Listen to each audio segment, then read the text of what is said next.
குஜராத் மாநிலத்தை தலைமையகமாகக் கொண்ட குஜராத் கூட்டுறவு பால் சந்தை கூட்டமைப்பு அமுல் என்ற பெயரில் பால் மற்றும் பால் பொருட்களை இந்தியா முழுவதும் சந்தைப்படுத்தி வருகிறது. இதன் சுவை காரணமாக இந்தியாவில் பிரபலமான பிராண்டாக அமுல் விளங்குகிறது. டேஸ்ட் ஆப் இந்தியா என போற்றப்படுகிறது. அமுல் பால் பொருட்கள் அமெரிக்காவில் அறிமுகம் செய்யப்படுகிறது என்பதை மகிழ்ச்சியுடன் தெரிவித்துக் கொள்கிறோம். இதற்காக 108 ஆண்டுகள் பழமையான அமெரிக்காவின் மிச்சிகன் பால் பொருட்கள் சங்கத்துடன் ஒப்பந்தம் செய்து கொண்டுள்ளோம் என்று அமுல் நிறுவனத்தின் நிர்வாக இயக்குனர் ஜெயன் மேத்தா கூறியுள்ளார். ரஷ்ய தலைநகர் மாஸ்கோவின் புறநகர் பகுதியான கிராஸ்னோகோர்ஸில் குரோகஸ் சிட்டி ஹால் என்ற அரங்கம் உள்ளது. அங்கு நேற்று முன்தினம் இரவு பின்னிக் என்ற ராக் இசைக்குழுவின் கச்சேரிக்கு ஏற்பாடு ஏற்பட்டிருந்தது. அரங்கத்தின் 7500 இருக்கைகளும் ரசிகர்களால் நிரம்பியிருந்தன. இரவு 8 மணிக்கு இசைக் கச்சேரி தொடங்க இருந்த நிலையில் திடீரென 4 தீவிரவாதிகள் தானியங்கி துப்பாக்கிகளுடன் அரங்கத்துக்குள் நுழைந்து நாலாபுரமும் துப்பாக்கியால் சரமாரியாக சுட்டனர். எளிதில் தீப்பிடித்து எரியக்கூடிய ரசாயனத்தை அரங்கம் முழுவதும் தெளித்தனர். இதன் காரணமாக அரங்கம் தீப்பற்றி எரிந்தது. தீவிரவாதிகளின் இந்த திடீர் தாக்குதலில் 143 பேர் சுட்டுக் கொல்லப்பட்டனர். 140 பேர் பலத்த காயமடைந்தனர். சம்பவ இடத்துக்கு ரஷ்ய பாதுகாப்பு படையினர் விரைந்து சென்றனர். அதற்குள் 4 தீவிரவாதிகளும் தப்பிவிட்டனர். ரஷ்ய பாதுகாப்புப் படை வீரர்கள் மற்றும் மருத்துவக் குழுவினர் விரைந்து செயல்பட்டு காயமடைந்தவர்களை மீட்டு 70க்கும் மேற்பட்ட ஆம்புலன்ஸ்கள் மூலம் மருத்துவமனைகளில் சேர்த்துள்ளனர். புதுடெல்லியை தலைமை இடமாகக் கொண்ட பிரதான் நிறுவனம் மதுரை, விருதுநகர், ராமநாதபுரம் மாவட்டங்களில் உள்ள கண்மாய்கள், கால்வாய்கள், குளங்களை சீரமைக்கும் பணியை மேற்கொண்டு வருகிறது. இந்த பிரதான் மாவட்ட வளர்ச்சித் திட்டம் மூலம் 100க்கும் மேற்பட்ட கண்மாய்கள், ஏரிகள், ஊருணிகள், கால்வாய்கள் சீரமைக்கப்பட்டு தற்போது தண்ணீர் தேங்கியுள்ளது. இந்த நீர்நிலைகளுக்கு வெளிநாட்டு பறவைகள் வலசை வந்துள்ளன.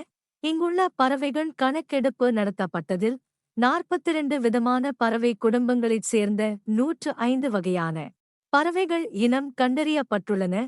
இந்தியா, தமிழகத்தைச் சேர்ந்த பறவைகள், அயல் நாட்டு பறவைகள், அழிந்த பறவைகள் எனக் கருதிய பலவித பறவைகள் தற்போது வலசை வந்துள்ளன. ஆர்க்டிக் உள்ளிட்ட துருவப் பகுதிகளில் இருந்து வரும் வயல் உள்ளான், பச்சைக்கால் உள்ளான், வாலாட்டி உள்ளான், கொசு உள்ளான் உள்ளிட்ட பறவைகள், வெளிநாடுகளில் இருந்து வரும் வாத்து இனங்களான ஊசிவால் சிறகி, தட்டை இறகு வாத்து, பனக்கொட்டைச் சிறகி, சந்தனத்தலை வாத்து, இதில் வரித்தலை வாத்து 27,000 அடி உயரத்தில் பறக்கக்கூடியது என்று கூறப்படுகின்றது. தமிழகத்தில் அரசு மேல்நிலைப் பள்ளிகளில் +2 பயிலும் மாணவிகளுக்கு உயர்தொழில்நுட்ப ஆய்வகங்கள் மூலமாக ஏப்ரல் 3 முதல் 15ஆம் தேதி வரை உயர்கல்விக்கான வழிகாட்டுதல் குறித்த வகுப்புகள் நடைபெறவுள்ளன. இதை முழுமையான வகையில் பயன்படுத்திக் கொள்ளுமாறு சம்பந்தப்பட்ட பள்ளி தலைமையாசிரியர்கள் மாணவர்களுக்கு அறிவுறுத்த வேண்டும். இந்த பயிற்சியில் உயர்கல்வி சேர்க்கைக்கான பாட வல்லுநர்களின் நேரடி வழிகாட்டுதல்கள், காணொலிகள் மூலம் பல்வேறு உயர்கல்வி வாய்ப்புகள், படிப்புகள் குறித்த தகவல்கள் வழங்கப்பட உள்ளன. எனவே பள்ளிகளில் உள்ள உயர்தொழில்நுட்ப ஆய்வகங்களை முறையாக பராமரித்து மாணவர்களுக்கு பயிற்சி அளிக்குமாறு பள்ளித் தலைமை ஆசிரியர்களுக்கு அந்தந்த மாவட்ட முதன்மை கல்வி அதிகாரிகள் உரிய அறிவுறுத்தல்களை வழங்க வேண்டுமென்று பள்ளிக்கல்வி இயக்குநர் அறிவொளி கேட்டுக் கொண்டுள்ளார். வைகை அணைக்கு கடந்த 3 நாட்களாக நீர்வரத்து முற்றிலும் இல்லை. நீர்மட்டம் படிப்படியாக குறைந்து வருகிறது. எனினும் கோடையில் குடிநீர் தட்டுப்பாடு ஏற்படாது என்று நீர்வளத்துறை அதிகாரிகள் தெரிவித்தனர். தேனி மாவட்டம் ஆண்டிப்பட்டி அருகே அமைந்துள்ள வைகை அணை தேனி, திண்டுக்கல், மதுரை, சிவகங்கை, ராமநாதபுரம் ஆகிய 5 மாவட்டங்களின் பாசனம், குடிநீர் ஆதாரமாக இருந்து வருகிறது. இந்திய தேர்தல் ஆணையம் சார்பில் வேட்பாளர்கள், மாற்றுத்திறனாளி வாக்காளர்களுக்காக சுவிதா மற்றும் சாக்ஷம் என்ற பெயரில் செயலிகள் உருவாக்கப்பட்டுள்ளன. அந்த வகையில் சுவிதா செயலி வேட்பாளர்களுக்காக உருவாக்கப்பட்டுள்ளது.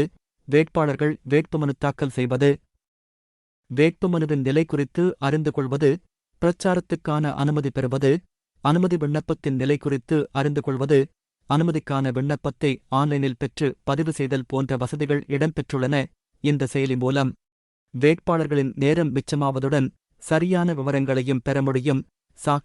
சக்ஷம் செயலியைப் பொறுத்தவரை மாற்றுத்திறனாளி வாக்காளர்கள் தங்கள் விவரங்களை பதிவு செய்வதற்காக பிரத்யேகமாக தேர்தல் ஆணையத்தால் வடிவமைக்கப்பட்டுள்ளது. வாக்குப்பதிவு தினத்தன்று மாற்றுத்திறனாளி வாக்காளர்களுக்கு தேவையான சக்கர நாற்காலி உள்ளிட்ட வசதிகளை இதன் மூலம் பெற முடியும். இந்த செயலியில் பார்வை மாற்றுத்திறனாளிகளுக்கு குரல்வழி உதவி, கேட்கும் திறனற்ற மாற்றுத்திறனாளிக்கு பேசினால் எழுத்தாக பதிவாகும் வசதி போன்றவை உள்ளன. இந்த செயலியில் வாக்குச்சாவடி மையம், அதன் அமைவிடம், அந்த வாக்குச்சாவடி மையத்தில் உள்ள வசதிகள், வாக்குப்பதிவு அலுவலர்களின் தொடர்பு எண்கள் இடம்பெற்றிருக்கும். அத்துடன் மாற்றுத்திறனாளிகள் வாக்குப்பதிவின் போது சந்திக்கும் பிரச்சினைகளையும் இந்த செயலி மூலம் பதிவு செய்யலாம் என்று கூறப்படுகின்றது. இன்று 22 கேரட் தங்கம் விலையில் மாற்றமில்லை. 1 கிராம் தங்கம் 6185 ரூபாயாகவும் 8 கிராம் தங்கம் 49,480 ரூபாயாக விற்கப்படுகின்றது. இன்று வெள்ளி விலையில் மாற்றமில்லை. 1 கிராம் வெள்ளி 80 ரூபாய் 50 பைசாவாக விற்கப்படுகின்றது.